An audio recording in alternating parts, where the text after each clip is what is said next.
अस्सलाम वालेकुम नाज़रीन, खबरों के सिलसिले को आगे बढ़ाते हुए एक अहम खबर से इतला करते चले। वापडा सब डिवीज़न साफ़ी कॉलोनी के इलाका खैबर टाउन में 11,000 वोल्टेज की तारें टूटकर ज़मीन पर गिर गई, जिससे इलाका में रहने वालों का इलेक्ट्रिक का सामान जल गया। मजीद जानते हैं सिराज खान की इस रिपोर्ट में। जी बिल्कुल, आज वापडा की डिवीजन साफ़ी कॉलोनी का इलाका खैबर टाउन में 11,000 वोल्ट की तारें टूट गईं, जिससे इलाके की लाइट बंद होने के साथ साथ इलेक्ट्रिक का सामान भी जल गया।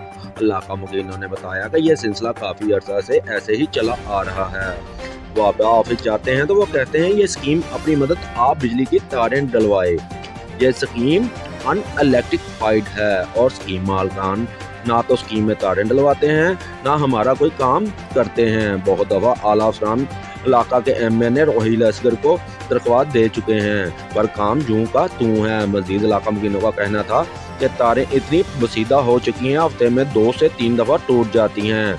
वाले आने के पैसे की डिमांड करते हैं। हमारे स्कीम में 100 से ज़ायद मकान बने हुए हैं, हम अपना बिल टाइम पर जमा करवाते हैं। आला फार्म से अपील करते हैं कि अल खैबर टाउन का वापडा का दुरीना मसला हल किया जाए। कैमरा टीम के हमरा शेराज खान, वक्त न्यूज़, लाहौर।